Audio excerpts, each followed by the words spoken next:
Bonjour. Je vous propose de démarrer cette table ronde qui sera en fait une succession de présentations faites par des experts des biotechnologies pour reparler un petit peu de biotechnologie et leur rôle pour booster le développement de produits et le développement de l'industrie agroalimentaire en général. Donc je vais assez rapidement vous présenter ce qu'est CBBK Biotech et le réseau breton des biotechnologies K-Biotech, puis assez rapidement finalement laisser la parole aux différents intervenants qui illustreront très bien l'apport des biotechnologies aux IAA. Donc CBBK Biotech, c'est un centre de transfert de technologies qui apporte aux entreprises son expertise dans le domaine des biotechnologies et de la chimie fine, avec pour objectif de développer la compétitivité sur le territoire breton. C'est également l'animateur des réseaux d'acteurs en biotechnologie en Bretagne, K-Biotech, et donc qui est ce réseau qui a pour objectif de promouvoir l'ensemble de la filière et de faire en sorte qu'elle se développe sur le territoire et qu'elle soit reconnue à l'extérieur. Donc la structure Centre d'innovation de transfert de technologie a deux domaines de compétences, les biotechnologies et la chimie fine, avec en particulier des compétences sur les parties fermentation pour l'obtention de biomasse, de biomolécules ou de produits fermentés, le génie enzymatique pour la modification, on le verra tout à l'heure dans les exemples, et la chimie fine pour qualifier les molécules produites. Donc toutes ces activités dans le domaine des biotech et de la chimie fine s'appliquent à différents secteurs, et aujourd'hui on va se concentrer sur la partie agroalimentaire. Alors notre action est sur l'ensemble du processus d'innovation dans les entreprises, de la sensibilisation jusqu'à la promotion des produits à l'arrivée. Nos actions sont de différents ordres. Donc l'accompagnement technologique, la recherche de financement pour le montage de projets, financement privé ou public, la recherche de partenaires, qu'ils soient prestataires ou partenaires, recherche publique ou privée, les actions de veille technologique, collective ou individuelle, l'organisation de manifestations. On a organisé il y a quelques années déjà un congrès sur les enzymes appliquées à l'agroalimentaire. On en organise d'autres sur les ingrédients cosmétiques et biotechnologies prochainement. Et enfin, nous réalisons aussi des études et des essais au sein du laboratoire que nous avons pour valider des faisabilités techniques. Dernier point, donc la promotion des savoir-faire régionaux, en particulier à travers le réseau K-Biotech. Donc réseau qui s'appuie sur un certain nombre de partenaires. Là, j'en ai mis quelques-uns, mais on ne peut pas citer l'ensemble des partenaires qui travaillent avec nous pour la promotion de cette filière. Ce réseau d'acteurs de l'accompagnement s'appuie bien évidemment sur les laboratoires de recherche et les entreprises. Et vous avez aujourd'hui pas loin de 250 acteurs sur le territoire breton qui sont impliqués de près ou de loin dans le domaine des biotechnologies, donc avec les points bleus qui représentent des entreprises. Alors je ne sais pas si c'est net pour vous. Les points gris pour la recherche, voilà, les structures d'interface, voilà, une répartition sur l'ensemble du territoire breton. Là, un petit focus sur cette répartition agri-agro et biotech qui montre que là encore, on a une répartition sur l'ensemble du territoire et avec une multitude d'acteurs dans le domaine agri-agro. Au niveau des biotechnologies en Bretagne, c'est globalement 50 nouveaux projets biotech soutenus chaque année par les fonds privés et publics. Et c'est au niveau de la filière, de l'ensemble des acteurs, une implication dans 10 programmes d'investissement d'avenir. Alors pas forcément en tant que porteur, ça peut être un laboratoire universitaire qui est impliqué, mais quand même ce qui montre l'impact de la filière biotech sur l'ensemble des projets qui émergent de la région. Donc cette filière est donc finalement reconnue comme une filière forte pour la région Bretagne en vue du développement économique du territoire. Et donc, elle fait partie des 11 filières stratégiques inscrites dans le schéma régional d'innovation, de développement économique, d'innovation et internationalisation. Et cette filière s'inscrit aussi dans la démarche S3 de spécialisation territoriale à travers l'un des 7 domaines d'innovation stratégique.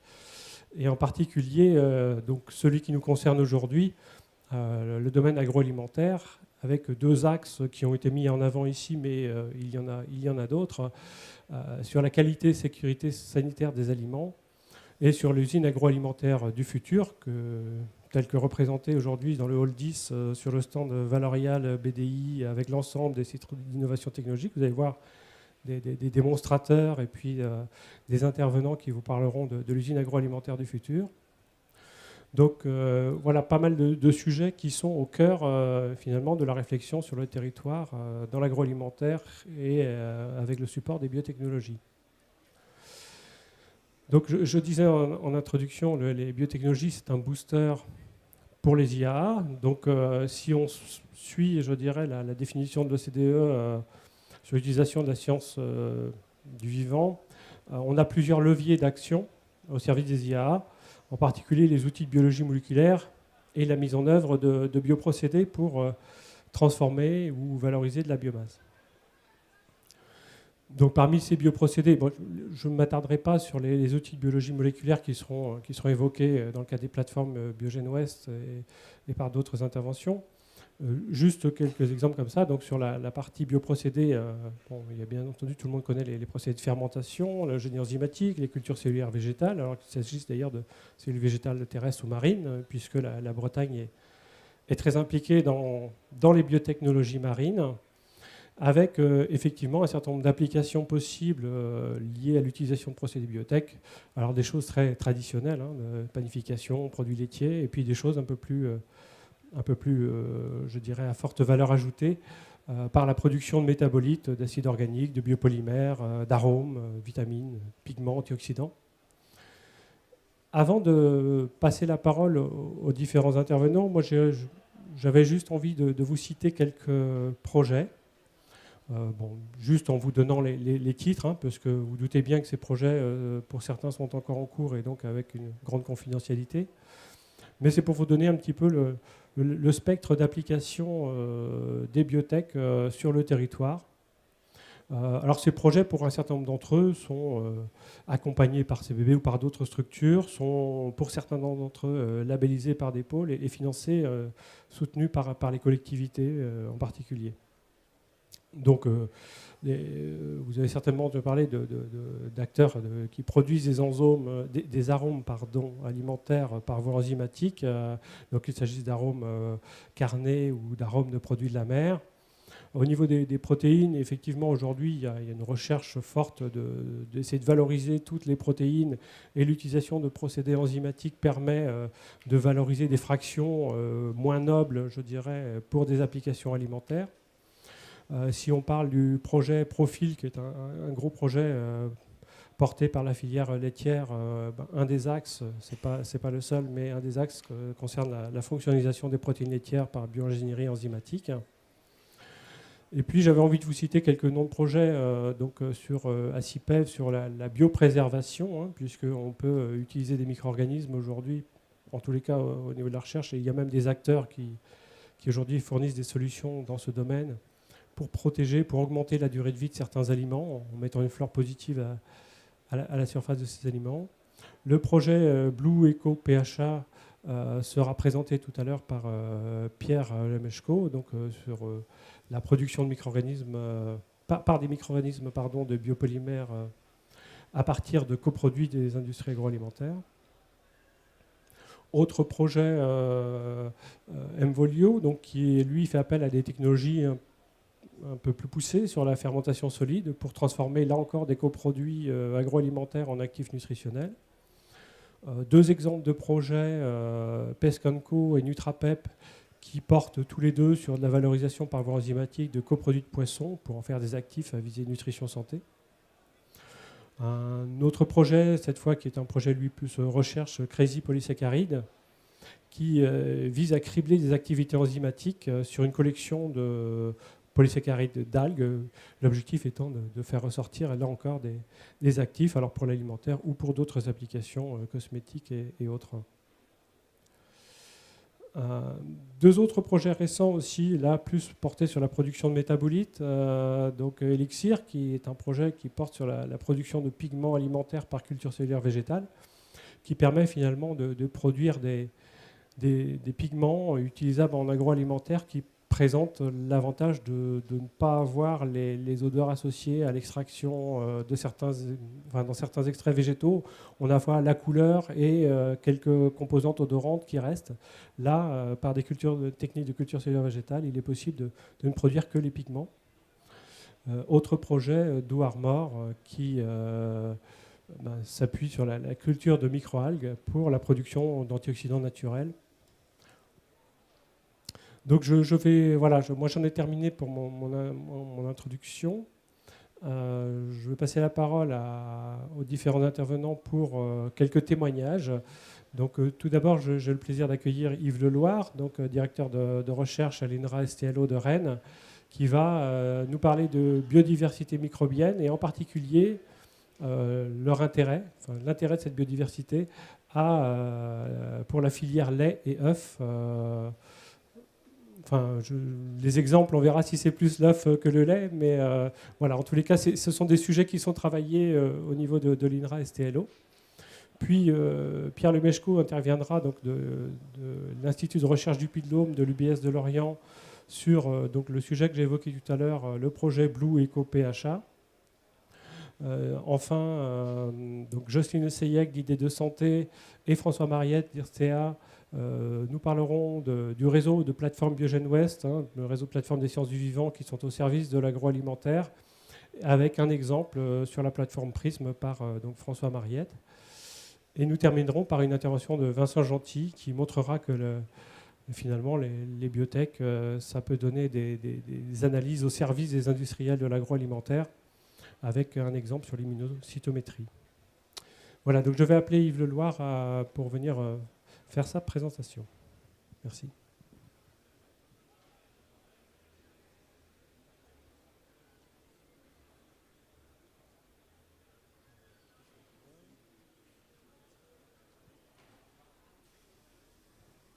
On peut utiliser le pointeur, non? Le pointeur, non, il n'y a pas de pointeur. Je dirais en haut à gauche, en haut à droite. Bon, bonjour à tous. Tout d'abord, je voudrais remercier Cap Biotech et puis Roland Konanek de m'avoir convié à présenter ou à illustrer cette table ronde par quelques travaux très focalisés sur ce qu'on développe au STLO. Donc STLO pour Sciences et Technologies du lait et de l'œuf. C'est une unité mixte de recherche entre l'INRA et AgroCampus Ouest, ici à Rennes. Donc, le lait et l'œuf sont deux aliments qui nous intéressent tout particulièrement, sont des aliments clés de notre diète. Ce sont des sources de molécules à très haute valeur ajoutée. Et puis, ce sont des productions et des transformations conséquentes, notamment pour la région ouest, comme vous pouvez le voir ici à gauche pour le lait, et puis à droite pour l'œuf, production et puis transformation en nouveaux produits. Du point de vue de la recherche, et ce qui nous intéresse nous particulièrement, ce sont leurs points communs par rapport aux questions de recherche sur leur composition qui est d'une extrême richesse avec tout ce qu'il faut pour assurer la croissance des tout petits, que ce soit le veau ou le poussin, et puis tout ce que ça donne aussi en matière d'aliments et d'ingrédients. Donc c'est aussi, oui, une source d'ingrédients extraordinaires en matière de protéines, mais aussi de lipides. Ce sont des composants bioactifs qui sont en nombre dans ces deux aliments et qui sont encore très mal connus. Et puis ça soulève des questions nutritionnelles et des implications, notamment en matière d'allergie. Et puis ces deux aliments sont particulièrement fragiles, notamment fragiles par rapport aux contaminations microbiennes. Et en tant que microbiologiste de formation, c'est ce à quoi je m'intéresse plus particulièrement. Alors ces deux aliments ont quand même des différences. Il y a le poids et l'organisation des filières industrielles qui est radicalement différent. Et puis, pour le lait, il y a tout le champ des aliments fermentés qui est couvert avec leur qualité et leur sécurité sanitaire. Et c'est quelque chose qui, évidemment, n'est pas couvert du côté œuf, puisqu'on ne fermente pas les œufs, à ma connaissance. Là, la biodiversité microbienne, là, elle vaut le coup d'être étudiée, mais plutôt pour préserver les ovoproduits que d'essayer de les transformer. Alors la fermentation alimentaire, c'est une très très vieille histoire qui est née presque avec l'humanité, en tout cas avec le néolithique. C'est une des plus anciennes méthodes finalement de conservation des aliments et c'est finalement une des premières, sinon la première forme de biopréservation des matières premières. Alors finalement, pour faire un aliment fermenté, il faut de la matière première, on l'a vu. Donc nous, on va s'intéresser particulièrement au lait. Il faut de la technologie, ça c'est plutôt votre domaine, et puis il faut des micro-organismes. Et cette histoire-là, elle a commencé il y a très très longtemps, comme je vais vous l'illustrer très brièvement avec deux publis. Une qui a trait à la domestication, la sédentarisation donc, des populations humaines et la domestication des ruminants laitiers. Donc là, vous voyez une peinture rupestre. Alors moi, j'ai jamais été très bon pour distinguer des choses, hein, mais je fais confiance à ces gens-là qui ont publié dans Nature. Et on voit ici une activité humaine que eux interprètent comme une représentation ancienne de l'élevage, de la traite des ruminants et puis des premières manipulations du lait. Donc ça, c'était il y a quand même quelque chose comme 7000 ans au niveau du Sahara. Et puis il y a d'autres preuves de la manipulation du lait et de la transformation du lait, cette fois-ci, qui ont été retrouvées dans le nord de l'Europe. Ça a été publié aussi assez récemment. Et où là, ils ont retrouvé des poteries avec une certaine porosité, des trous même, hein, qui étaient faits selon eux, et ils l'ont montré ensuite, qui étaient faits pour égoutter le lait caillé. Donc là, on avait vraiment un procédé de transformation qui se mettait en place. Et ça s'est fait quand même il y a 8000 ans maintenant. Et ils ont montré que c'était bien du lait caillé qui était égoutté, puisqu'ils ont retrouvé des traces de lipides laitiers dans les porosités de ces poteries. Donc finalement, pour récapituler et reprendre mon petit schéma du début, on a une matière première que l'homme s'est très vite attaché à collecter en domestiquant les ruminants, un début de technologie qui a plusieurs millénaires d'ancienneté maintenant, et puis ce qu'à l'époque les hommes n'avaient pas du tout conscience de faire, c'était de mettre en œuvre des micro-organismes. Et ces micro-organismes-là, il a fallu attendre des siècles, voire des millénaires, pour prendre conscience de leur existence. Hein, ça s'est fait à la fin du XVIIe, début du XVIIIe. Et puis, finalement, ce pourquoi on fermentait les aliments, à savoir les préserver d'une activité microbienne, finalement, met en œuvre aussi des micro-organismes pour ce processus de fermentation. Alors voilà, ça c'est la petite touche culturelle de cet exposé. Finalement, dans ces micro-organismes, on a les bons, les bruts et les truands. Alors je vais décliner ça là. Tout vient de ces micro-organismes. Les bons, ce sont en général les bactéries lactiques ou propioniques qui assurent vraiment la fermentation. Les bruts, ce sont les pathogènes qui peuvent rendre l'aliment dangereux. Et puis les truands, c'est un peu ceux qui dévoient le truc. Et ce sont les micro-organismes qui, eux, peuvent avoir une action délétère sur l'aliment sans pour autant être pathogènes pour le consommateur. Donc finalement, les problèmes et les solutions, on va le voir, peuvent venir des micro-organismes. Donc là, je vais sauter quelques millénaires et arriver à un projet qui a cours actuellement au laboratoire, qui associe plusieurs laboratoires de la région Bretagne et qui a trait aux contaminations fongiques des produits laitiers. Donc dans les produits frais et certains fromages, ce qu'on évite surtout, c'est les contaminations liées à l'activité ou à la croissance de levures ou de champignons filamenteux et qui donnent des choses pas toujours très agréables, pas forcément pathogènes, hein, mais pas agréables à voir ou à déguster. Et ces contaminations ont un impact pour la filière. Ce sont des pertes économiques lorsque les aliments sont déclassés. C'est une insatisfaction pour le consommateur, une image négative pour la marque lorsque ça arrive dans votre frigo. Et puis, c'est aussi une limitation de la DLC ou une limitation des possibilités d'exportation dans certains cas. Donc, ces contaminations fongiques, elles résultent de la croissance de certaines levures ou certains champignons qui se trouvent être très très bien adaptés, eux, à ces matrices laitières. Donc, c'est des croissances à basse température, des assimilations de nutriments disponibles, elles sont capables d'assimiler le lactose, et lorsque le lactose a été fermenté en lactate par les bactéries lactiques, par exemple, elles sont capables d'assimiler le lactate aussi, les protéines, les lipides, etc. Elles résistent à des activités de l'eau faible, même si vous salez votre aliment, il y a pas mal de moisissures qui sont capables de croître. Et puis elles sont capables de croître aussi à des pH acides. Alors pour essayer de pallier ce problème, là ou le prévenir au moins, les industriels font appel à des additifs qui sont souvent des additifs chimiques comme le sorbate ou le benzoate ou à des molécules un peu plus complexes comme la natamycine. Et le problème, c'est que comme beaucoup de micro-organismes, lorsqu'on met une pression de sélection, elles s'arrangent pour muter et résister à cette pression de sélection. Donc il y a pas mal de souches maintenant qui sont des contaminants alimentaires et qui résistent à ces conservateurs chimiques. Donc le challenge dans le cadre de ce projet-là, ça a fait l'objet d'un premier projet ANR qui a été financé et qui s'est achevé il y a 2 ans maintenant. Et ce sont des résultats qui ont été repris dans un projet que Roland a évoqué tout à l'heure, le projet Profil, qui vise à trouver un moyen d'inhibition naturelle de ces micro-organismes de type fongique. Alors qu'est-ce qu'on attend d'une culture bioprotectrice antifongique ou de ces métabolites? Alors c'est d'abord prévenir les contaminations fongiques in situ, vraiment dans le produit, pendant toute la durée de vie du produit, et si possible d'arriver à rallonger cette durée de vie du produit pour que le consommateur en puisse en disposer un peu plus longtemps encore, même une fois le packaging ouvert dans le frigo. Donc c'est être active à basse concentration. S'il s'agit des métabolites, autant avoir des métabolites très actifs pour n'en mettre qu'un tout petit peu dans le produit fini. Pas d'impact des procédés technologiques sur leur activité, donc il faut que ça puisse résister à, alors je ne sais pas, ça peut être à un chauffage, à un malaxage ou autre chose pendant la fabrication. Pas d'interaction avec la fonctionnalité des starters et des cultures secondaires bactériennes, donc pas d'effet inhibiteur sur les bactéries qui, elles, sont utilisées dans la fermentation des produits laitiers. Et puis surtout, pas d'impact sur les propriétés organoleptiques du produit, parce que c'est bien d'avoir un produit qui n'est pas contaminé, mais il faut qu'il reste mangeable et avec un certain niveau d'appétence.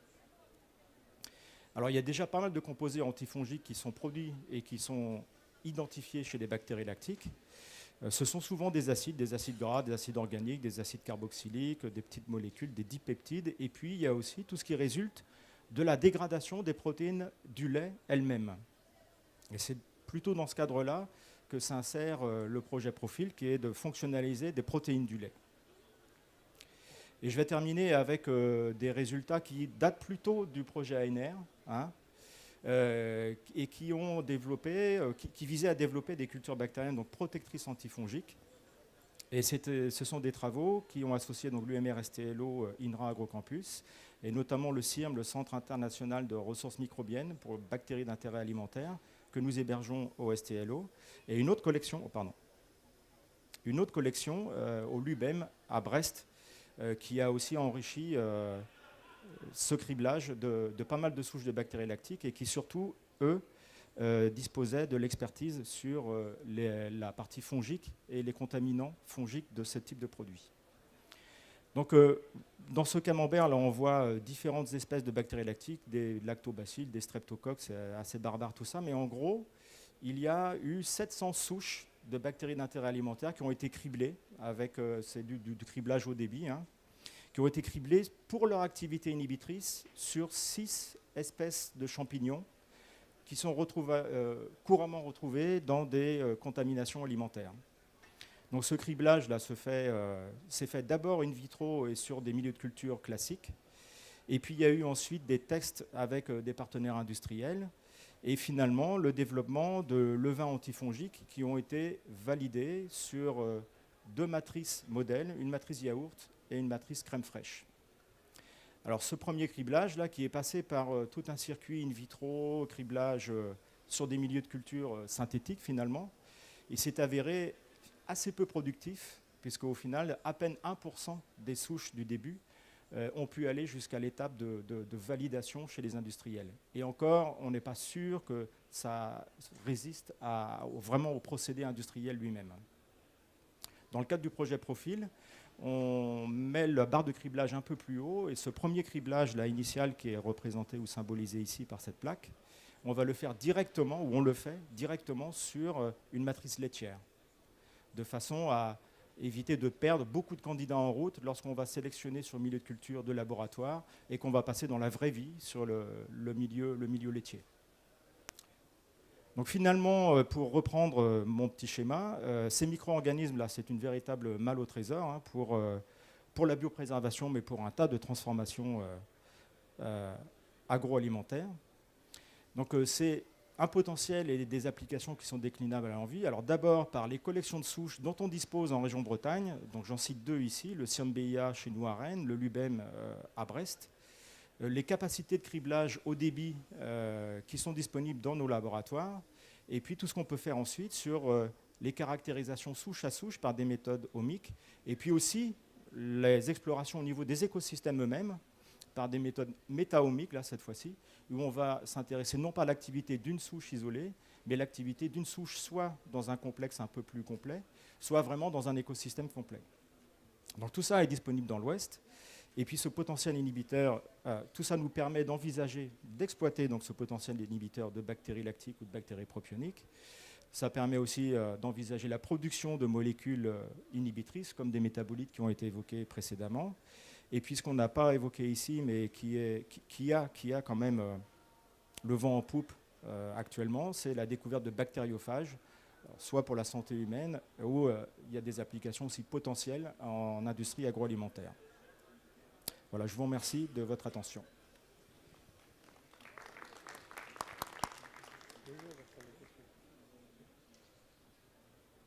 Est-ce que vous avez quelques questions ?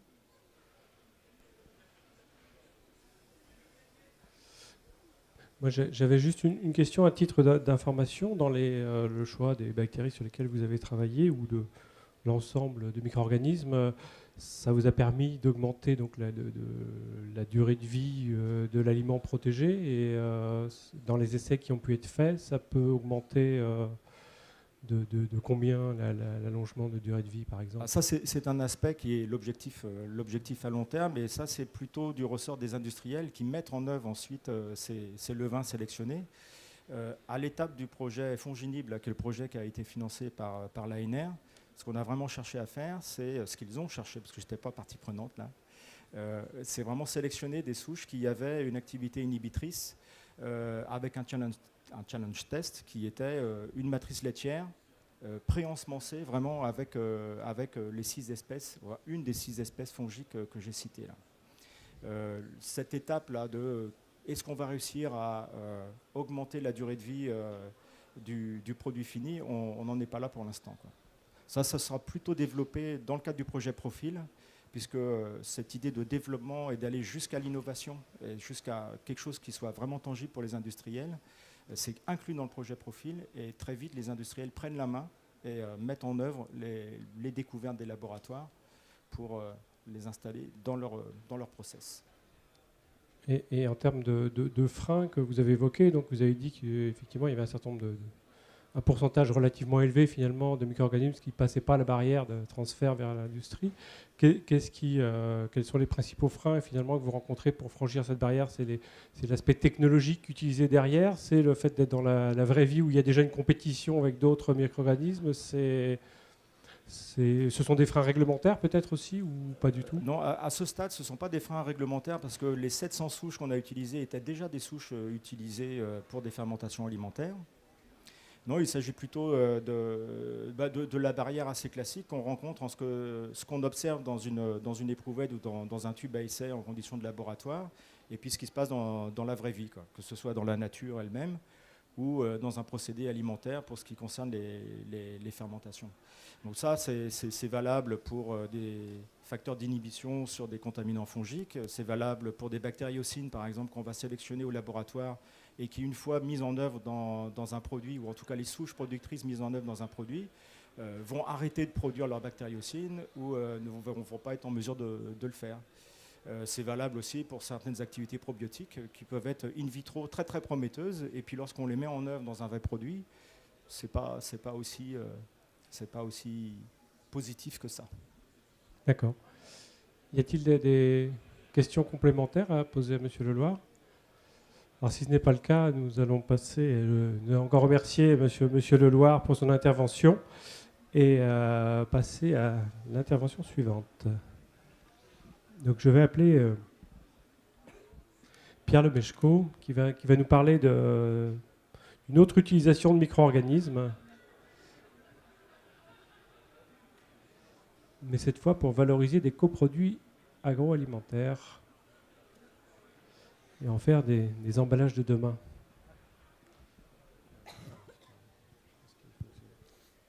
Bonjour. Donc, bonjour à tous et merci Roland de m'inviter à cette table ronde. Donc, je m'appelle Pierre Lemeshko, je travaille à l'Institut de recherche de Puy-de-Dôme de l'Université de Bretagne Sud à Lorient, et je vais vous parler donc, du projet Blue Eco PHA et de la valorisation de coproduits des industries agroalimentaires en polymères biosourcés, donc par biotechnologie. Donc ce projet donc, est une collaboration donc, entre l'IRDL, l'école de chimie de Rennes et l'ensemble des partenaires industriels, Séché Environnement, Tribala Sojasun, Europlastique et Elixence, et financé donc par l'ADEME et animé par CBB Cap Biotech et Brespac. Alors les biotechnologies, bon, ça a déjà été mentionné un petit peu avant, donc c'est l'application voilà, de principes scientifiques pour la transformation de matériaux par des agents biologiques. On distingue classiquement différents types de biotechnologies avec un code couleur. Biotechnologie verte pour tout ce qui va toucher au végétal et à l'agriculture. Les biotechnologies rouges donc pour tout ce qui est santé, pharmacie, donc pour la biosynthèse de principes actifs ou les thérapies géniques, tout ça. Les biotechnologies blanches ou industrielles, donc là où on va chercher à remplacer des procédés classiques chimiques de l'industrie chimique par des bioprocédés. Les biotechnologies jaunes, donc pour tout ce qui touche à l'environnement, la dépollution, donc tout ce qui est problématiques de bioremédiation, etc. Et les biotechnologies bleues, donc qui nous intéressent nous dans notre projet, donc qui sont liées à la biodiversité marine. Alors avec cette biotechnologie marine, donc on cherche à valoriser des coproduits des industries agroalimentaires en composés d'intérêt. Et pour ça, on va donc utiliser une bactérie marine qui va nous permettre de valoriser des coproduits donc riches en carbone et en sel en bioplastique. Alors, bon, qu'est-ce qu'un bioplastique? Parce que ça, c'est une définition un petit peu floue parfois. Un bioplastique, donc c'est un polymère qui est biosourcé ou biodégradable, ou les deux. Donc, il faut faire attention parce que on peut représenter certains plastiques. Donc là, vous voyez quelques chiffres, donc les estimations pour le marché 2017, où on a donc 6,7 millions de tonnes de bioplastique, production annuelle mondiale estimée, et avec voilà, quasiment 75% de bio-PET, donc qui est biosourcé, pas totalement, qui plus est, et qui n'est pas biodégradable. Et nous, donc le polymère qui va nous intéresser, c'est, on n'a pas la souris ici, le polyhydroxyalcanoate, donc production encore peu importante dans les bioplastiques, mais qui ne peut qu'augmenter. Alors, qu'est-ce que les polyhydroxyalcanoates, qu'est-ce que c'est? Donc, ce sont des biopolymères. En effet, certaines bactéries vont pouvoir synthétiser des PHA pour s'en servir de réserve de carbone et d'énergie. Donc typiquement, on fait ça donc en bioréacteur, ça se passe en deux phases. Une première phase où on place les bactéries dans un milieu qui va être riche en tous les nutriments qu'il leur faut pour survivre, et elles vont se multiplier, donc on va observer une phase de croissance exponentielle. Et une fois qu'on a accumulé suffisamment de biomasse, on va induire une carence d'un nutriment. Donc typiquement, ça va être la source d'azote qui va être limitée. Et on va les mettre en présence d'un substrat carboné riche en carbone, et elles vont arrêter de se multiplier puisqu'il manque certains nutriments, et elles vont se mettre à accumuler du PHA sous la forme de granules intracytoplasmiques, désolé, que vous pouvez voir sur ces clichés de microscopie. Donc on a vraiment, voilà, donc pour schématiser, donc là, vraiment une croissance, une production de PHA en deux phases. Une première phase de croissance, d'accumulation de biomasse, et une deuxième phase où les bactéries vont accumuler ce PHA. Donc il ne faut pas faire durer trop longtemps, puisqu'au bout d'un moment, elles accumulent ce PHA pour pouvoir le reconsommer ensuite. Donc il va falloir arrêter la biosynthèse au bon moment pour avoir le maximum de PHA. Alors je dis les PHA depuis tout à l'heure, parce que c'est une famille de polymères. Voilà, donc ce sont des polyesters linéaires, vous voyez la formule ici, et qui vont différer par le groupement qui est en latéral ici, R, qui va être dans la plupart des cas donc une chaîne alkyle, soit un méthyle, c'est le plus courant pour du polyhydroxybutyrate. On va avoir un polymère qui va être dur et cassant, et on peut avoir ensuite des copolymères avec un mélange méthyle-éthyle par exemple, où on va diminuer la cristallinité. Donc on va gagner en transparence déjà, en souplesse, et on peut aller, quand on va avoir des chaînes latérales beaucoup plus longues, avec au-delà de 3 carbones, des élastomères thermoplastiques très très peu cristallins et très élastiques.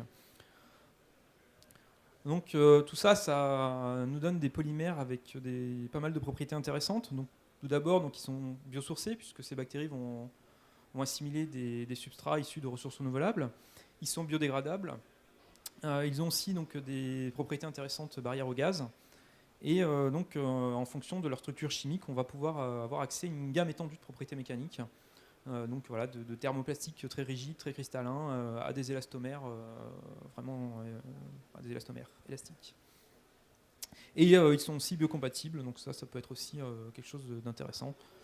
Et voilà, typiquement, les deux domaines d'utilisation, on va dire, les plus envisagés dans la littérature scientifique, ça va être l'emballage, le biomédical, pour tout ce qui est implant et support de croissance cellulaire, par exemple.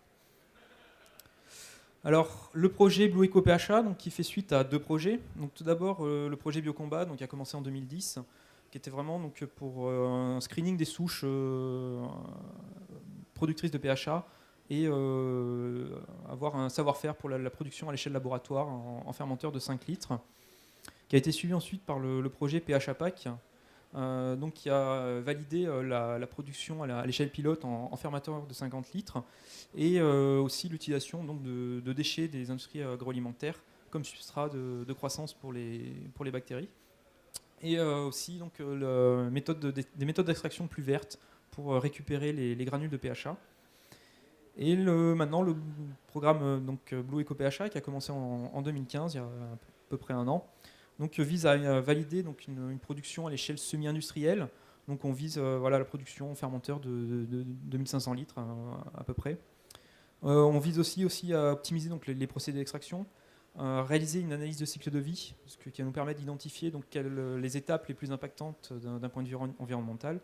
Et tout ça afin de faire aussi donc, une évaluation technico-économique de l'ensemble du procédé.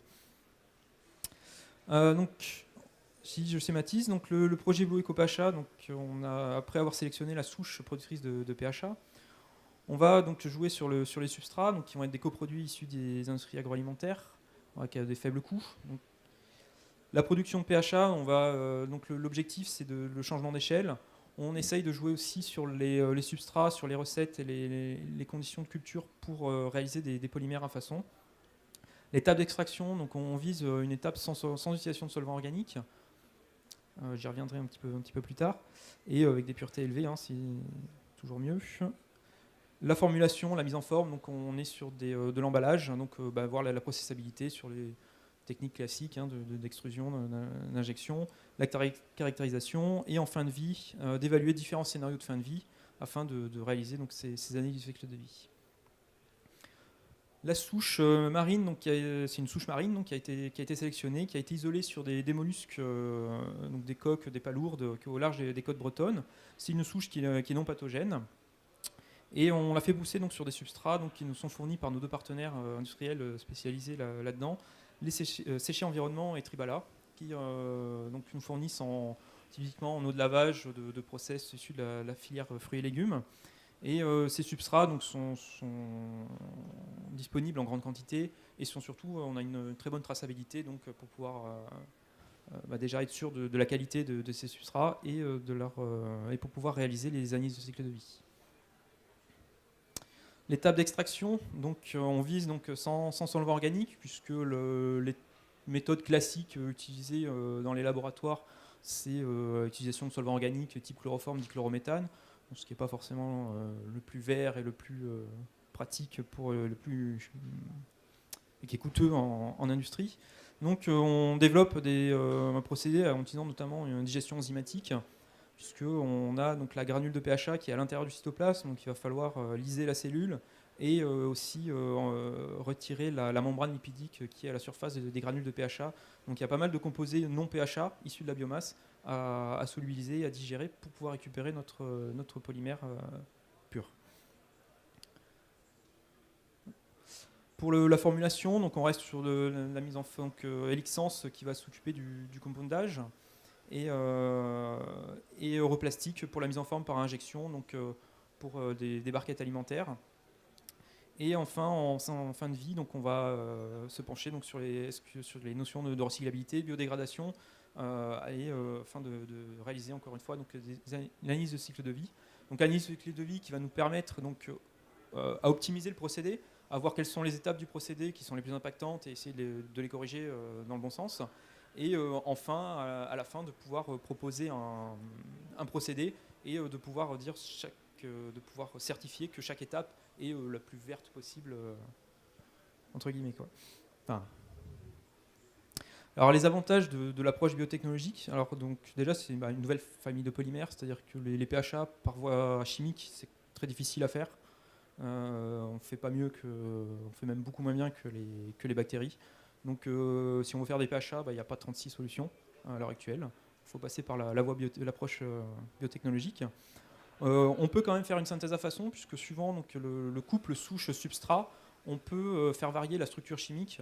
Donc on peut, en fonction de ce qu'on donne à manger, entre guillemets, à chaque souche, on peut arriver à contrôler la structure chimique et donc les propriétés du polymère. Et enfin, donc, on a une approche aussi biotechnologique pour les procédés en aval de la production de PHA, donc pour la récupération du PHA avec l'étape de digestion enzymatique. Donc voilà, pour résumer un petit peu, donc le projet Blue Eco PHA, donc on a permet donc de valoriser des coproduits des industries agroalimentaires bretonnes pour former donc des polymères 100% biosourcés et biodégradables. Et tout ça donc s'inscrit dans les démarches de bioraffinerie intégrées au territoire, parce que tous les acteurs sont en Bretagne et Grand Ouest, et les principes d'économie circulaire, puisqu'on utilise donc des coproduits des industries agroalimentaires, donc qui viennent de la biomasse, pour faire un produit qui va à son tour se biodégrader, donc en eau et en dioxyde de carbone, qui va à son tour être utilisé par la photosynthèse pour régénérer de la biomasse. Et on a un circuit vertueux comme ça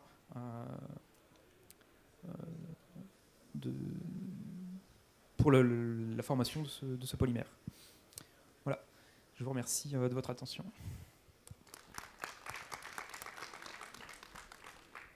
Comme tout à l'heure, nous avons le temps pour des questions, si vous en avez, sur ce projet.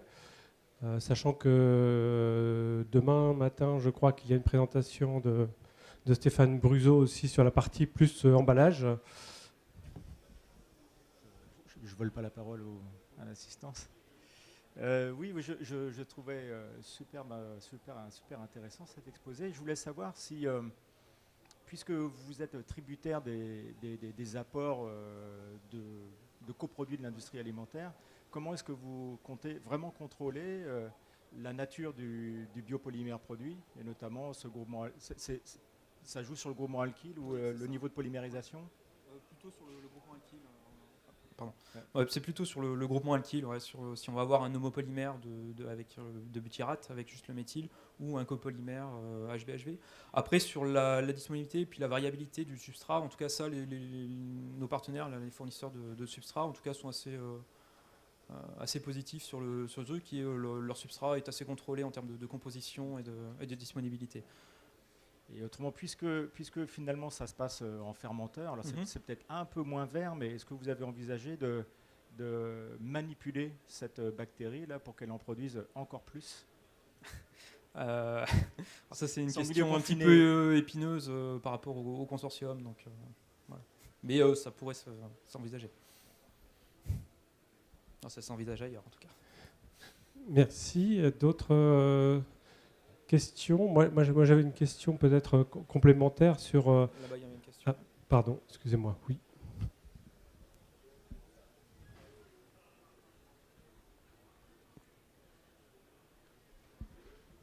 Oui, justement à propos du substrat, il est thermisé, stabilisé, il se situe comment pour rentrer dans le fermenteur? Alors là, on a soit des substrats qui nous sont fournis sous forme liquide ou sous forme sèche, après qu'on va remettre en suspension. Après, nous, pour l'instant, à l'échelle laboratoire, on les autoclave avant d'inoculer. Et a priori, c'est ce qui est fait aussi quand on monte en échelle, quoi. Donc il y a quand même un traitement thermique de stérilisation avant.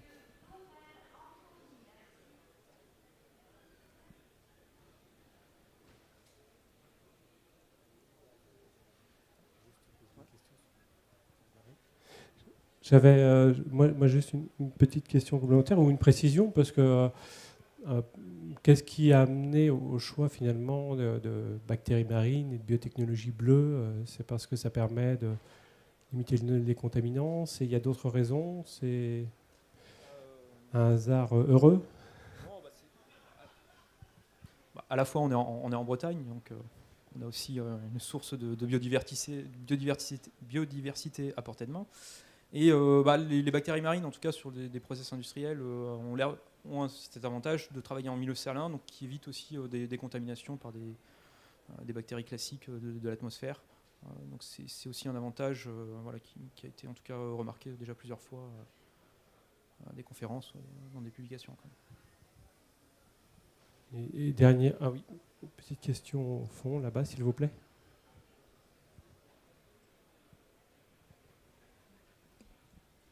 Merci beaucoup. Bon, n'hésitez pas de me poser comme question si vous ne comprenez pas ma question, d'accord? Bon, j'ai trouvé fantastique, mais j'ai une question. Vous avez fait l'essai sur un fermentateur de 50 litres. Oui. Seulement ça. Par hasard, vous n'avez pas porté un échantillon pour voir qu'est-ce que ça donne? Non.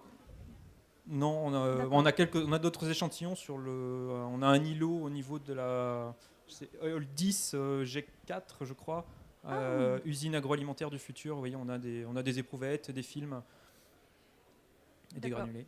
Et ensuite, j'ai une autre question. Et pour la production de votre produit, oui. qu'est-ce que vous savez qu'est-ce qu'il y aura comme possible déchet naturel du process? Qu'est-ce que vous pouvez à utiliser comme substrat, vous voulez dire? Non. Ah, Dans votre procès, ouais. quel sera votre déchet? Qu'est-ce que vous... Plus ou moins, qu'est-ce qu'il y aura comme déchets, des micro-organismes, des polymères, quel type de salité? Oui, il y aura le substrat qui n'a pas été consommé, il y aura une partie du substrat qui aura été transformé, mais en tout cas, le substrat en entrée donc, va être diminué puisque toute la partie qui a été transformée en polymère sera sous forme polymère. Donc on aura des effluents liquides, mais on aura diminué le volume et les quantités. Je ne sais pas si c'est bien votre question. D'accord.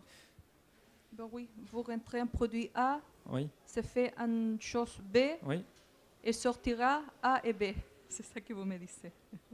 Oui. Ben ouais.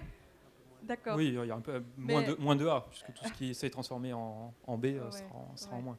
D'accord. Voilà. De toute façon, ça ne sera pas une autre chose plus loin de ce qui avait rentré, j'imagine. Oui, voilà.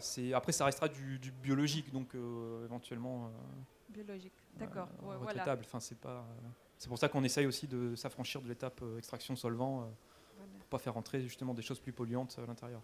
Merci beaucoup.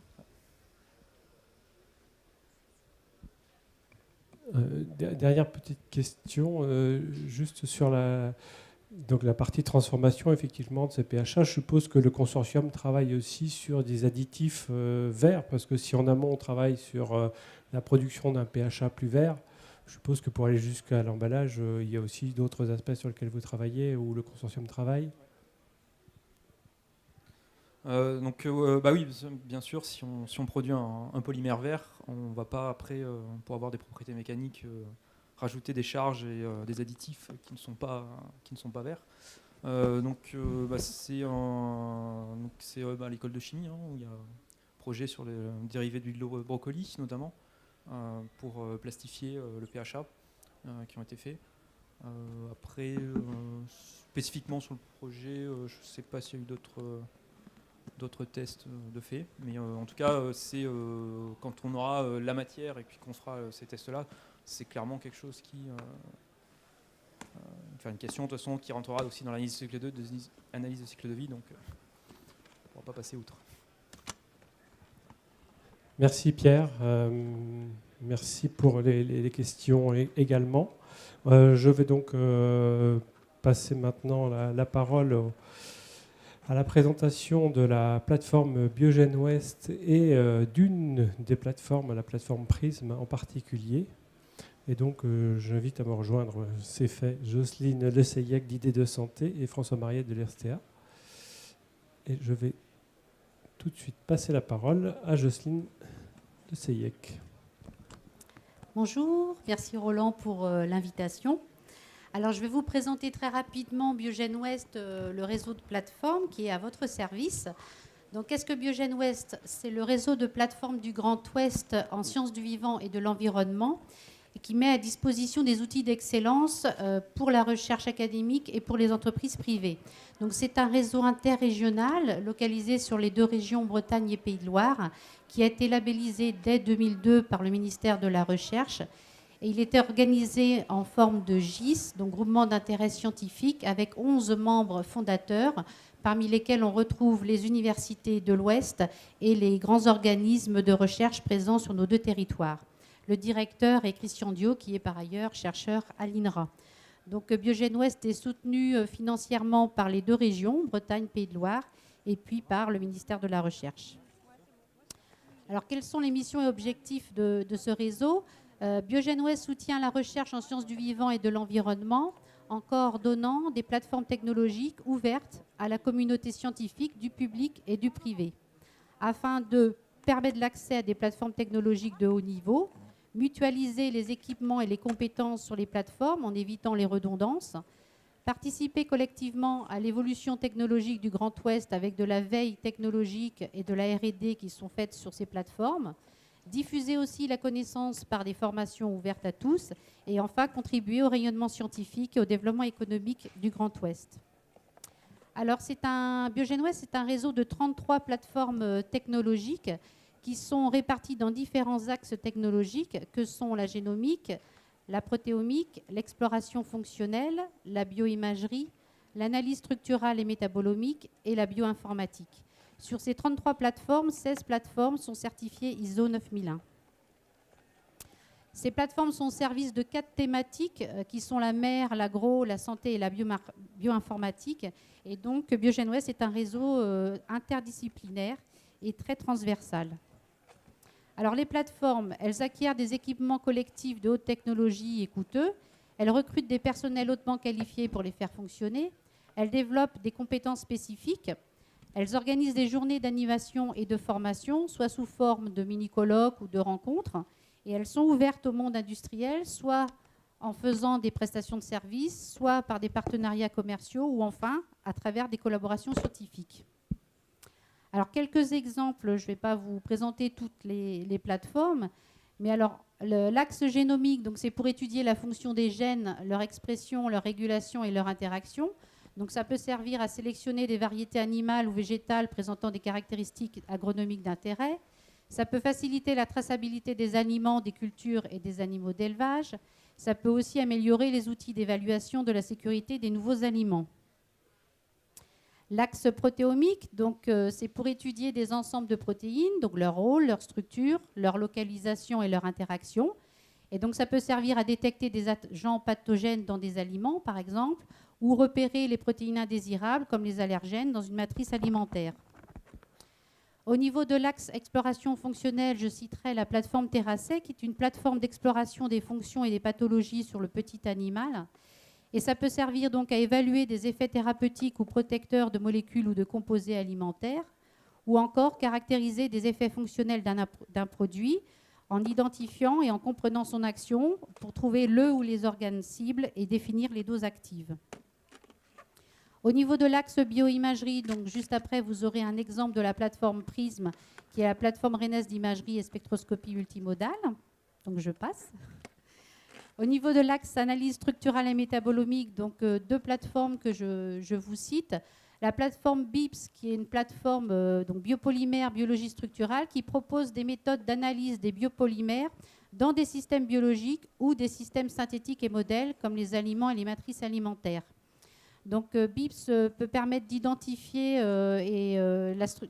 les polymères et leur structure, de les localiser au niveau tissulaire, cellulaire et subcellulaire, de caractériser des interactions moléculaires, de travailler sur la mobilité et la diffusion in situ de soluté, de mettre en évidence des propriétés d'hydratation de systèmes composites ou formulés, alimentaires ou non alimentaires, et de permettre le suivi d'activités de dégradation ou de transformation. Au niveau de l'axe toujours structural et analyse structurale et métabolomique, donc la plateforme Corsair, qui est une plateforme de métabolomique, donc pour étudier les métabolites, donc acides aminés, sucres, acides gras, etc., qui sont présents dans les tissus. Donc la plateforme Corsair peut créer un profil des aliments par ARMN, résonance magnétique nucléaire, pour mieux comprendre les relations liant les caractéristiques des produits, leurs valeurs nutritionnelles et leur qualité alimentaire. Elle peut aussi vous aider à mesurer les qualités des fruits et légumes selon les variations liées à la variété, aux conditions de culture, etc. Ou enfin, elle peut permettre de détecter par spectrométrie de masse des résidus et contaminants dans les aliments, dans des matrices agroalimentaires. Donc je passe sur l'axe bioinformatique, qui est un axe transversal et qui permet d'effectuer toutes les bioanalyses venant des données des autres plateformes. Alors plus d'infos sur le site internet biogenwest.org. Et nous avons aussi l'annuaire des plateformes, donc, qui recense l'ensemble des compétences de ces plateformes.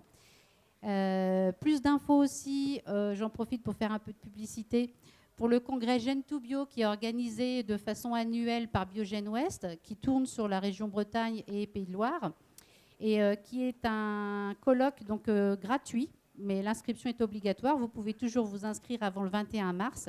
Et donc là, il y a des conférences plénières pour suivre les avancées scientifiques des travaux qui sont menés au sein de Biogen West. Et il y a également beaucoup d'ateliers qui sont faits par les plateformes technologiques pour montrer leur savoir-faire et des exemples d'applications. Et enfin, donc je vous remercie pour votre attention et je vous invite à venir nous voir sur le stand, donc Hall 10A, stand G4H3, qui est le même stand que celui de Cap Biotech. Et je passe la parole à François. Je pense que pour les questions, on posera, merci à Jocelyne, on posera les questions en fait ensemble pour l'ensemble des plateformes, suite à la présentation précise que va nous faire François Mariette sur l'illustration de projets que peut mener une plateforme au service de l'industrie agroalimentaire. Voilà, je crois que c'est prêt. Merci beaucoup. Donc, François Mariette, je suis directeur de recherche à IRSTEA et je coordonne donc une plateforme qui s'appelle PRISM pour plateforme d'imagerie et de spectroscopie multimodale. Donc, ce que je vais vous présenter aujourd'hui, c'est globalement les applications, toute la panel d'applications qu'on peut offrir pour le secteur agroalimentaire. On est une plateforme ISO 9001, donc on fait partie de Biogen West et on est aussi une plateforme labellisée par un GIS qui s'appelle IBISA, qui est un GIS national. Alors notre expertise technique, en fait, elle se décompose en 3 axes majoritaires. Un axe qui concerne tous les équipements d'imagerie par résonance magnétique, donc IRM. Donc vous avez 3 exemples sur ce diaporama d'équipements. Ensuite, la médecine nucléaire, donc ça reste de l'imagerie, mais on rajoute des traceurs radioactifs. Et ensuite, on image l'animal, en l'occurrence, pour voir où sont placés les traceurs radioactifs et sont des indicateurs de fonctionnalité moléculaire. Et ensuite, la résonance magnétique nucléaire, donc RMN, à différentes configurations, soit des appareils de paillasse, soit des appareils beaucoup plus encombrants et sophistiqués pour des analyses moléculaires. Tous ces équipements, en fait, sont au service de 4 domaines d'expertise qu'on a décomposés en fonction d'une expertise scientifique, et aussi ces expertises sont rattachées à des unités de recherche. Donc vous avez à la fois l'expertise scientifique et une activité de recherche qui est derrière. Donc 3 axes qui concernent l'imagerie, donc Bioscan, Aniscan, Agroscan. Bioscan, rapidement, c'est ce qui concerne l'utilisation de l'IRM sur les modèles rat-souris pour des applications médicales, donc je ne vais pas insister. Aniscan, c'est sur le modèle porc, et on aura une illustration comment ces outils d'imagerie peuvent servir à l'agroalimentaire. La partie Agroscan, donc tout ce qui est IRM, RMN, au service de l'agronomie et l'agroalimentaire, donc là il y aura beaucoup d'exemples. Et le dernier volet qui ne concerne pas l'imagerie, mais qui concerne de l'ARMN, et qui intervient sur les appelés produits biologiques au sens large, avec quelques illustrations. Notre expertise, donc 4 domaines en termes scientifiques, et ensuite on intervient dans le domaine des IA, soit au niveau de l'agronomie, sciences des aliments, génie alimentaire, tout ce qui est génie des procédés, et nutrition. Et on caractérise de la molécule jusque des ingrédients, du produit, des procédés. Vous verrez comment le produit évolue au cours d'un procédé, et ensuite des phénomènes de digestion. Le plus simple, c'est la molécule. En fait, les outils peuvent être utilisés pour identifier des molécules. Donc là, vous avez, sans rentrer dans le détail d'un spectre RMN, on peut à partir de ce spectre remonter la structure de molécules. Donc c'est utilisé aujourd'hui pour des gens qui veulent contrôler en fait des structures de molécules obtenues par voie chimique ou fermentaire, identifier des molécules dans des mélanges en fait, ou alors étudier des interactions entre des protéines ou des ligands ou des molécules aromatiques pour voir si effectivement, si elles interagissent à l'échelle moléculaire, peut-être que ça aura des conséquences sur la perception aromatique par la suite. Au niveau des ingrédients, on intervient sur différentes matrices, quel que soit leur état physique. On peut caractériser sur des poudres, par exemple, des phénomènes de réhydratation. Donc là, l'exemple ici, c'est la réhydratation de poudre de lait.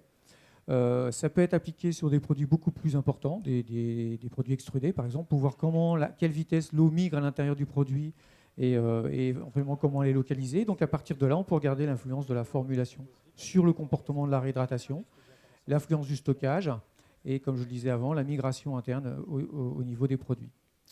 Là, c'est plus des phénomènes de transition solide-liquide. C'est-à-dire dès qu'on va s'intéresser à des problématiques de cristallisation. Alors l'effet le plus simple ou le produit le plus connu, c'est la matière grasse. Donc là, l'exemple ici, c'est l'évolution de la quantité de cristaux au cours d'un temps de stockage, qui va avoir ensuite des conséquences sur des propriétés de texture, des propriétés sensorielles. L'avantage, c'est qu'on peut caractériser la cristallisation dans les produits de matière grasse anide, mais sur des produits très complexes, jusqu'à des produits totalement formulés, pour effectivement regarder l'influence, les liens entre texturisation et cristallisation. Donc, pour voir si on texture la matière grasse, quelles sont les conséquences sur le produit ensuite derrière et quel est le lien sur la cristallisation. L'influence de la formulation, en particulier si on rajoute des tensioactifs. Et on retrouve aussi, bien sûr, l'influence du stockage ou l'influence de phénomènes de refroidissement sur des lignes de fabrication. L'autre élément, c'est la transition sol-gel. Donc, l'exemple illustré là, c'est l'amidon. Donc, c'est comment regarder les phénomènes de transition sol-gel au cours d'un amidon. Et remonter, donc, soit étudier l'influence de l'origine de l'amidon, des cinétiques thermiques, optimiser celle-ci, l'influence de la formation. On peut aussi regarder le stockage, donc comment se passe la rétrogradation de l'amidon dans les produits complexes, et ensuite les interactions entre changement de structure de l'amidon et migration de l'eau. Au niveau des produits, donc là on passe de l'ingrédient au produit. On fournit des méthodes qui permettent de caractériser la structure et ce qu'on appelle la composition locale. Donc la structure, l'élément le plus simple, c'est remonter une architecture. Donc là, vous avez un film qui montre, en fait, on se promène en 3 dimensions dans une courgette. Et donc à partir de cette vision, de cette image 3D, on peut ensuite segmenter différents tissus, remonter une notion d'atlas, suivre l'évolution de cet atlas, soit au cours d'un process, soit au cours du végétaux quand il est en croissance, ou soit son évolution au stockage. L'intérêt, c'est qu'on peut aussi suivre le changement de cette architecture en fait, sur des produits directement emballés. Donc là, on est plutôt sur une échelle macroscopique. On peut descendre à une échelle microscopique.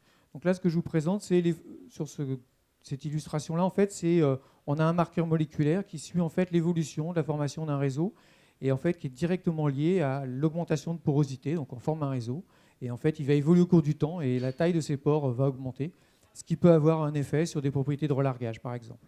Là, c'est un autre exemple sur des tissus végétaux où en fait, on s'intéresse à un processus de sénescence. Et en fait, on a des marqueurs qui permettent de suivre l'effet le changement de structure au niveau des cellules végétales au cours de la sénescence. Là, l'exemple, c'est des feuilles de colza. Donc, à partir de là, on peut s'intéresser à des relations entre propriétés de microstructure, enfin plutôt l'impact de la microstructure et le comportement mécanique, regarder le lien entre microstructure et l'aptitude au relargage de molécules, par exemple, ou même carrément de l'eau, l'impact du process sur la microstructure, l'influence de la formulation, les équilibres hydriques et comment ils sont gouvernés dans le cas des végétaux, par exemple, et si on revient sur les végétaux, l'influence de stress. L'autre exemple ici, c'était, donc on parle plus sur, c'est une illustration sur ce qu'on appelle mesure de composition locale. Donc là, vous avez directement une image donc de darne de poisson, où en fait le code couleur est directement relié à la quantité de lipides. Donc là, plus on est blanc, plus il y a une quantité de lipides. C'est-à-dire que là, on mesure localement en fait une quantité de lipides et on ressort une carte de quantité de lipides. Ça peut être aussi une carte en teneur en eau. Et donc là, c'est vraiment, plutôt qu'avoir une approche globale de la composition, c'est savoir localement où se trouvent les différentes fractions eau, matière grasse dans cet exemple. Après, les projets sur lesquels on est impliqué, les demandes qu'on a, c'est l'influence de la nutrition, dans le cas des poissons d'élevage par exemple, où va se trouver localement la matière grasse. Si effectivement elle est coincée entre les différents muscles, ça n'a pas les mêmes conséquences que si elle est sous la peau, puisque la peau va être parée, donc elle va être enlevée. et après des travaux justement sur l'influence de la génétique, donc la sélection, sur la répartition des tissus adipeux. L'exemple là sur le poisson, on a la même chose sur le porc. Et ensuite, sur l'effet sur les procédés. Donc là, c'est quelque chose d'assez unique, c'est-à-dire que dans le scanner IRM, en fait, on a des cellules à l'intérieur qui permettent de gérer une température entre moins 30 jusqu'à 200 degrés. Et donc, on est capable de reproduire des opérations de congélation, décongélation, de maintien au froid, donc de réfrigération, et on peut cuire aussi sous IRM. Le gros intérêt, c'est que là, vous voyez directement le produit, comment il réagit en fonction de sa transformation. Donc là, vous avez par exemple ici une cinétique en fait, d'un pain en fait, qui est directement en moule. Donc, l'échelle, c'est à peu près la taille d'une baguette, et en fait, qui va croître. On a rajouté donc, les marqueurs blancs, vous voyez, sont des traceurs qui permettent de suivre en fait, l'évolution du gonflement. Parce qu'en l'occurrence, un pain peut gonfler, mais il y a à un moment donné des phénomènes de compaction qui peuvent être locaux. Et donc, s'il y a des changements de densité locale, ça va avoir des conséquences derrière sur les équilibres de transfert de matière, de chaleur à l'intérieur du pain. Là, c'est un autre exemple. Ici, alors ce n'est pas un film, hein, vous le suivez au cours du temps, c'est différentes images de l'évolution de la porosité d'un pâton au cours de la fermentation. Sachant qu'un pâton, c'est très très difficile à instrumenter, dès que vous mettez une aiguille, il s'affaisse. Et donc là, on peut suivre l'augmentation de la porosité locale, c'est-à-dire la quantité d'air qu'il y a dans chacun des pixels de cette image, puisqu'on a une information quantitative.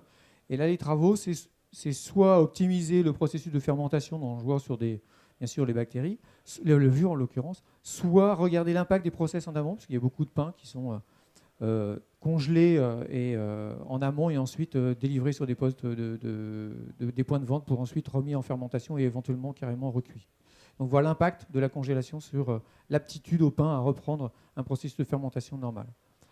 Sur la technologie laitière, donc là vous avez différentes images qui ont été acquises sur un fromage en 3 dimensions. Donc en fait, au fur et à mesure, là on se déplace dans le cœur du fromage.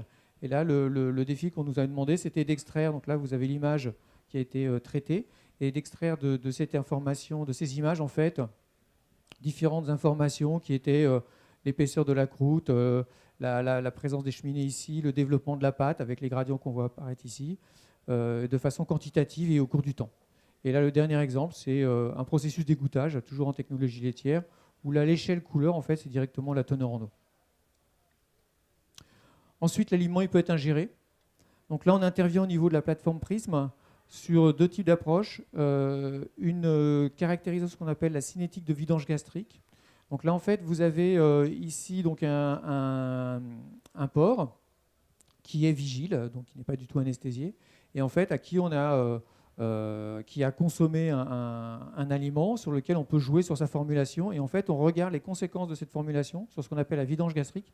C'est la vitesse à laquelle l'aliment va passer de l'estomac à l'intestin. Donc en fait, on rajoute un marqueur radioactif qu'on suit. Donc là, en fait, vous avez les images au cours du temps. Donc là, on voit apparaître en fait le signal, ou plutôt le marqueur radioactif qui caractérise que le contenu alimentaire qui était dans la bouche est passé dans l'estomac. Donc là, il est complètement entier. Et là, on voit apparaître ici une tache qui montre que là, le bol alimentaire est passé de l'estomac à l'intestin. Et donc, à partir de là, on fait une courbe en cinétique et on peut remonter donc au temps de demi-vie de transit entre l'estomac et le duodénum, en l'occurrence. Et en même temps, cette courbe peut être modélisée et on voit les influences de la formulation sur la vidange gastrique. Et là, c'est beaucoup plus des travaux de recherche, mais qui peuvent demain déboucher sur des études directement pour des industriels. C'est la perception cérébrale d'arômes. Donc là, on a un arôme qui est placé directement dans une salive artificielle, qui est placée sur la langue, en fait. Et on compare 2 animaux tests, donc des animaux témoins, plutôt un animal sur lequel on a appliqué une salive sans le marqueur, et ensuite ce même animal sur lequel on applique la salive avec le marqueur, et on regarde par différence les zones cérébrales qui ont été activées par la présence du marqueur. Sachant que ces travaux-là rentrent dans une thématique de recherche plus générale sur l'appétence, la satiété, et derrière, c'est les problèmes d'obésité. Au niveau de notre façon d'aborder les projets, les relations avec les industriels, on a différentes modalités, soit la prestation de services, donc là c'est très très rapide, on établit un devis, soit de la formation du transfert, c'est-à-dire qu'on a certains équipements qui sont disponibles chez nos partenaires industriels et donc qui veulent acquérir une formation un petit peu plus riche, ou alors il y a des gens qui ont des compétences et qui peuvent utiliser nos propres équipements. La collaboration de recherche, ça c'est soit le projet partenarial en B2B, soit on monte des appels d'offres en commun. La vraie richesse, c'est que là, il y a vraiment une implication au niveau de l'expertise beaucoup plus significative et avec du développement méthodologique. Comment nous contacter? C'est très simple. Aujourd'hui, on est sur le stand, donc, comme vient de le dire Jocelyne, à Hall 10 G4H3. Sinon, vous avez mon adresse email et on a une page web. Merci.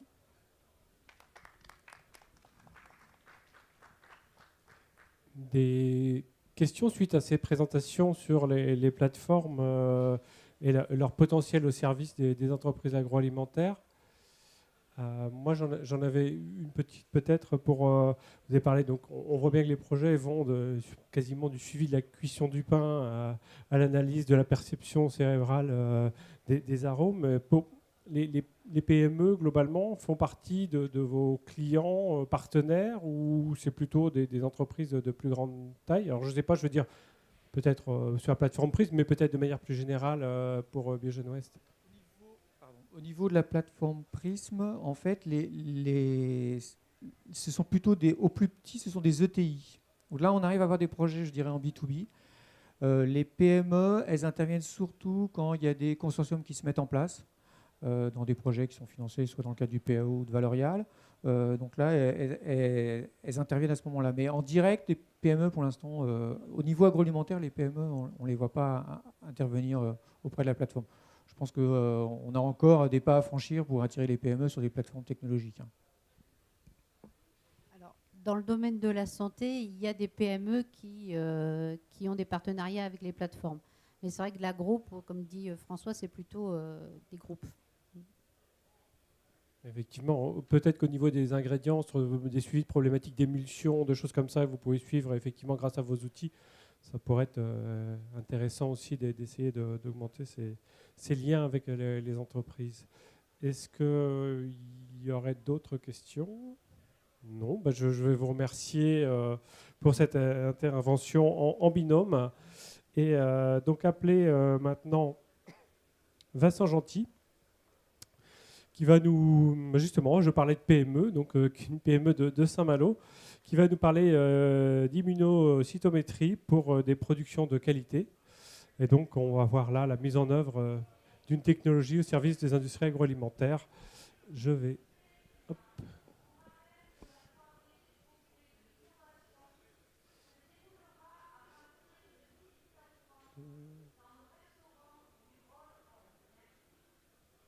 Voilà, à toi la parole. Merci.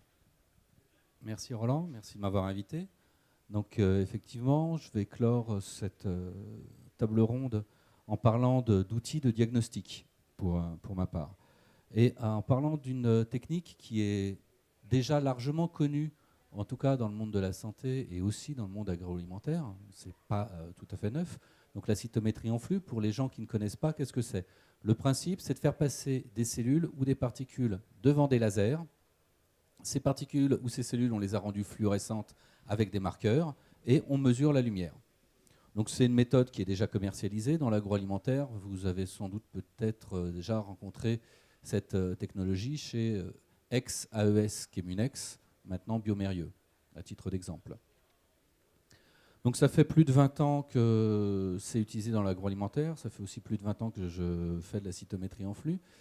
Et on avait un peu un parent pauvre au niveau de la cytométrie en flux qui est justement la microbiologie et du coup l'agroalimentaire.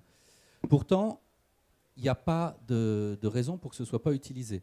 La cytométrie en flux, c'est une rapidité d'analyse et de résultats. Vous avez les analyses en moins de 24 heures, voire, pour les techniques dont je vais parler à la fin, en moins d'1 heure.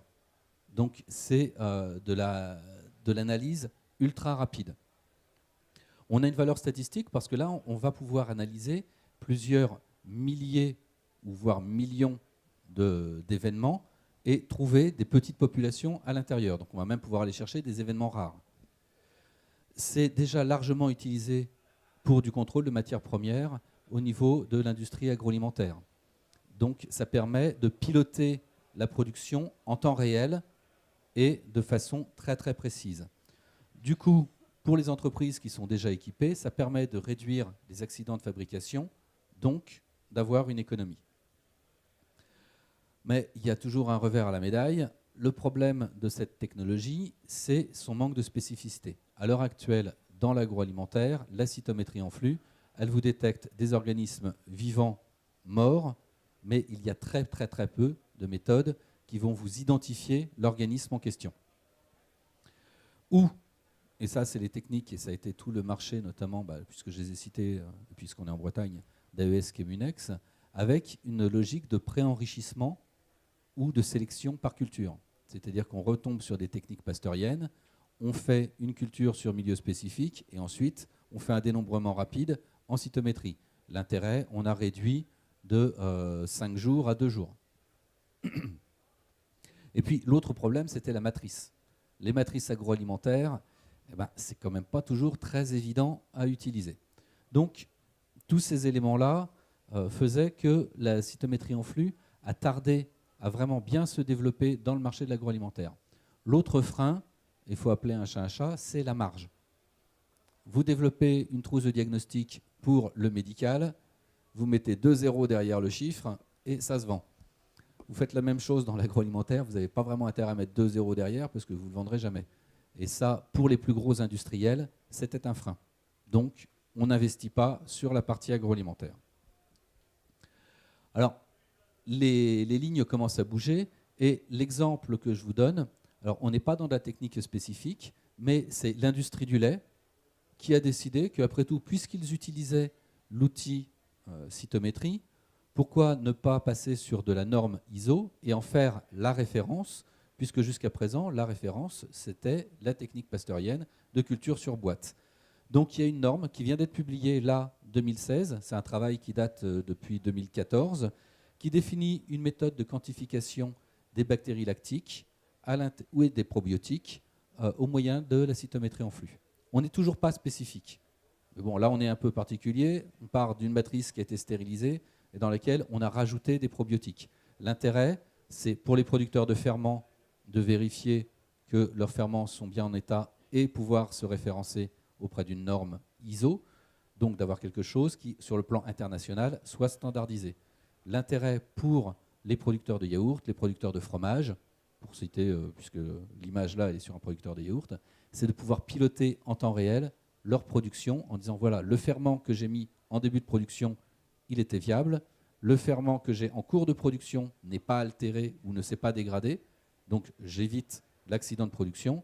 Et pour ceux qui ne le savent pas, il faut savoir que pour pouvoir vendre un yaourt, il faut qu'il y ait un certain nombre de ferments encore actifs à l'intérieur du yaourt. Donc là, avec cette norme-là et la même technique, vous avez aussi votre libération de l'eau derrière. Donc ça, c'est un gros progrès. Pourquoi aussi? Parce que ce sont les industriels qui ont créé cette norme. Les acteurs, ils sont là. Hein, c'est Christian Hansen, peut-être pas tous parce que Danone n'est pas là, mais enfin bon, c'est Danone, c'est des producteurs de ferments, c'est des gens de l'industrie laitière. Ce n'est pas des personnes derrière dans des labos se disant « je vais me faire du beurre avec ». C'est vraiment les utilisateurs.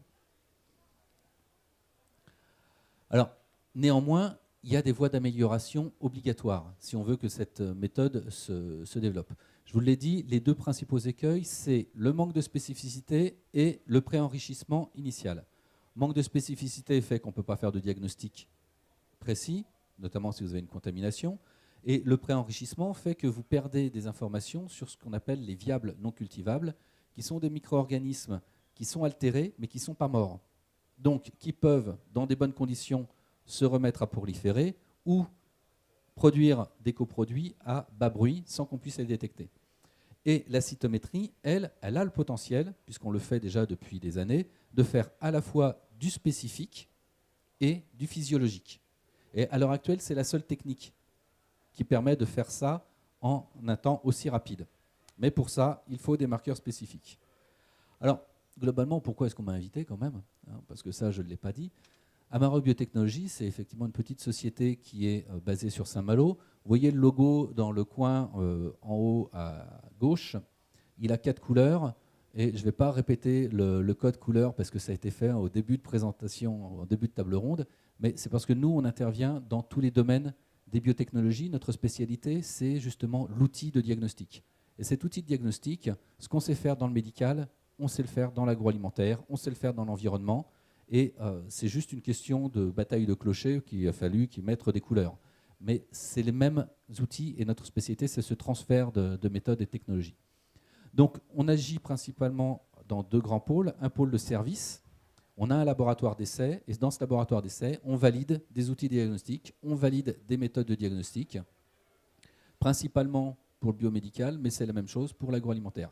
Et même, c'est plus compliqué des fois dans l'agroalimentaire, beaucoup plus drastique. On fait de la recherche et du développement externalisé. Donc on peut développer des outils diagnostiques ou accompagner des projets, tout ça agréé au crédit d'impôt recherche. Et en tant que PME, des fois dans certains projets, on a besoin de nos compétences.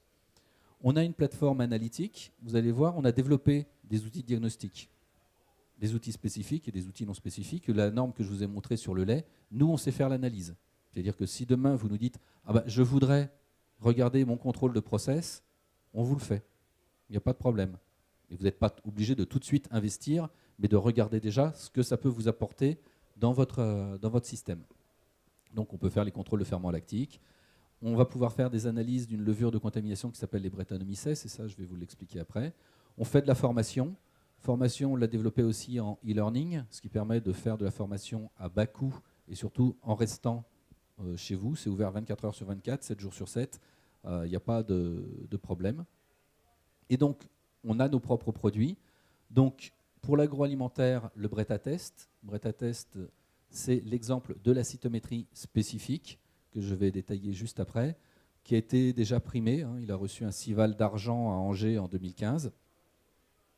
Quand je dis qu'on est multifonctionnel, on a développé un réactif qui s'appelle le Leucotest. Le Leucotest, c'est le contrôle dans les établissements français du sang, des poches de sang des leucocytés. On retire les globules blancs et on vérifie après que les poches sont bonnes pour la transfusion. Donc les concentrés plaquettaires, les concentrés de globules rouges. Curieusement, la même technique, juste adaptée à la matrice, parce que si c'était juste je claque des doigts et j'applique, ce serait simple. On le fait pour le contrôle des cellules épithéliales ou des cellules somatiques dans le lait. Contrôle de la qualité du lait, vérification des mammites au niveau des animaux, ça se fait comme ça. C'est la même méthode. Ça peut surprendre, mais en tout cas, c'est la même méthode. Donc, je l'ai dit, on produit analyse microbiologique des ferments. Puis, on a plein d'autres projets comme ça de cytométrie spécifique. Et toutes ces activités, qu'elles soient de la formation, de la R&D, du laboratoire d'essai ou de la production de produits, tout ça, c'est ISO 9001. Alors, je vous ai dit Brettatest. Brettatest, c'est un constat. Donc, je vous ai dit, pendant plus de 10 ans, moi, j'ai milité avec d'autres pour que les gros industriels mettent du spécifique sur la cytométrie. On n'y est pas arrivé, on a décidé de faire autrement, c'est-à-dire de le faire nous-mêmes. Et donc, une des fonctions d'Amaroc, c'est de développer ces produits que personne ne veut faire sur des marchés de niche. La Brettanomyces, c'est une levure qui altère le goût et l'odeur du vin, du cidre, en donnant des goûts d'écurie, des goûts de cuir, le truc que vous n'avez vraiment pas envie de boire. C'est par contre des levures qui sont utilisées comme auxiliaires de fermentation pour notamment les bières trappistes. Donc là, ils vont le rajouter, les Brettanomyces, qui vont donner un côté beaucoup plus âcre à la bière. Et donc, c'est des levures qui peuvent être présentes depuis le fruit jusqu'à la mise en bouteille. Et même au-delà. C'est-à-dire qu'on a assisté à des conférences où on nous montre que maintenant, ils font des analyses par biologie moléculaire, où ils montrent sur des vins qui ont plus de 50 ans, que la Brettanomyces, elle était présente dans leur vin en bouteille il y a 50 ans. Elle est toujours vivante, parce que c'est une vraie vacherie, celle-là. Elle fait partie des truands, mais des mauvais truands qui résistent à tout. Donc, 50 ans après, la Brettanomyces est toujours présente. Elle continue à altérer le vin de garde. Autrement dit, vous avez intérêt à spéculer dessus, mais pas à le boire. Et puis surtout, c'est la même qui est toujours présente dans le chai. Donc, ils ont rénové le chai, ils ont tout fait, mais c'est encore un problème. Donc on peut s'en servir. On peut se servir de nos tests aussi pour faire du contrôle environnemental. Donc le principe, il est simple. Nous, on est parti sur l'idée, vous avez des contrôles qui sont non spécifiques, de tests de viabilité, et on a rajouté dessus un anticorps. Un anticorps, ça permet de détecter spécifiquement les Brettanomyces, qui fait que sur notre test, on fait à la fois présence, absence de Brettanomyces, et surtout, ce qui est le vraiment important, présence de Brettanomyces viable. Tout ça en moins de 2 heures, c'est l'illustration que je vous donnais tout à l'heure. Un test de cytométrie peut permettre de rentrer dans un contrôle de process. À l'heure actuelle, les tests concurrents ils vont être en biologie moléculaire, mais l'inconvénient de la biologie moléculaire, c'est que vous avez une présence-absence, mais vous ne savez pas si c'est vivant ou mort. Donc, si vous regardez vos étiquettes de cidre ou de vin, vous allez voir présence de sulfite. Alors, les sulfites vont être là pour stabiliser et éliminer, réduire l'oxydation, mais ils vont être là aussi pour réduire la présence des Brettanomyces. Bon, l'idée, c'est de pouvoir se dire, on va mettre moins d'intrants, on va faire un contrôle au fur et à mesure et on va piloter. Donc voilà pour ce que je voulais dire vis-à-vis de la cytométrie et de l'ajout de spécificité. Donc on a d'autres projets dans le même genre. On est ouvert à toute suggestion. La norme que je vous ai montrée tout à l'heure sur le lait, l'ingénieur de R&D de Danone qui a fait sa présentation, la première question qu'elle a posée à la cantonade après la présentation, c'est est-ce qu'il y a quelqu'un qui voudrait nous aider à rendre ça spécifique? Donc vous voyez, il y a une vraie demande, il y a un vrai besoin. On ne pourra sans doute pas tout faire, donc il y aura d'autres personnes qui se mettront aussi dessus, j'en doute pas maintenant, parce que le contrôle de production est un enjeu maintenant qu'on maîtrise assez bien tout ce qui est contrôle sanitaire. En tout cas, en France, on le maîtrise assez bien. Donc voilà un petit résumé. Donc méthode de détection spécifique caractérise en 2 heures les levures viables et à l'intérieur des levures viables les Brettanomyces. On analyse à ce moment-là des populations, on peut en trouver on peut trouver des Brettanomyces à l'intérieur d'une population très très mélangée. Ça permet d'identifier ce qui est viable et ce qui est viable non cultivable, ce que ne peut pas faire les techniques pasteuriennes. Donc après, c'est la logique. Si on en est au diagnostic, c'est trop tard, il vaut mieux faire de la prévention. Donc c'est ce que l'on préconise, nous, de notre côté. Et puis, le dernier point, parce que ça reste le nerf de la guerre, et je l'ai évoqué, une technique sur le vin, la Brettanomyces en PCR, c'est vendu entre 70 et 150 € l'analyse. En cytométrie, en Brettatest, nous, on le vend à 35 €. Donc vous voyez tout de suite l'économie d'échelle qui est faite et l'intérêt de l'introduire dans un process industriel. Donc l'immunocytométrie est une solution à développer pour l'avenir du contrôle de process, à mon sens. Voilà. Alors pour nous trouver, on est à Saint-Malo, pas tout à fait au bord de la mer, mais presque. Et puis on a laissé quelques plaquettes de présentation sur le stand de CBB. Voilà. Merci. Merci Vincent. J'avais préparé une question sur les coûts, mais tu y as répondu brillamment, puisque effectivement les zéros, il n'y en a pas plusieurs derrière, donc on est bien content de voir que ces techniques peuvent s'appliquer et on souhaite qu'elles s'appliquent à l'agroalimentaire. Je ne sais pas s'il y a des questions. Oui. J'ai une petite question sur l'échelle des objets que vous arrivez à détecter en cytométrie. Donc, on a vu les cellules eucaryotes, les bactéries, les levures. Est-ce que des virus ou des bactériophages, c'est envisageable? Alors, au niveau des virus, Merial le fait sur les gros virus, type virus de la rage, où là, ce sont des très gros virus. Sinon, on est vraiment à la limite du détectable, en tout cas en direct, pour détecter la particule. Après, on peut imaginer des systèmes qui ressemblent à alors désolé pour les non-biologistes, à des tests ELISA sur billes, et donc le faire en caractérisation, ça, on peut l'imaginer. Un des freins aussi du développement de la cytométrie, c'était justement le seuil par rapport au bruit de fond. Maintenant, on descend assez facilement au niveau de la bactérie. Le virus, ça reste du sport et pas à mettre entre toutes les mains. Et par rapport aux bactériophages, qui sont encore plus petits, pour certains, à l'heure actuelle, non. Par contre, nous avions un programme qui attend d'être réactivé, de se servir du bactériophage comme on se sert d'un anticorps. c'est-à-dire comme outil cette fois-ci de détection.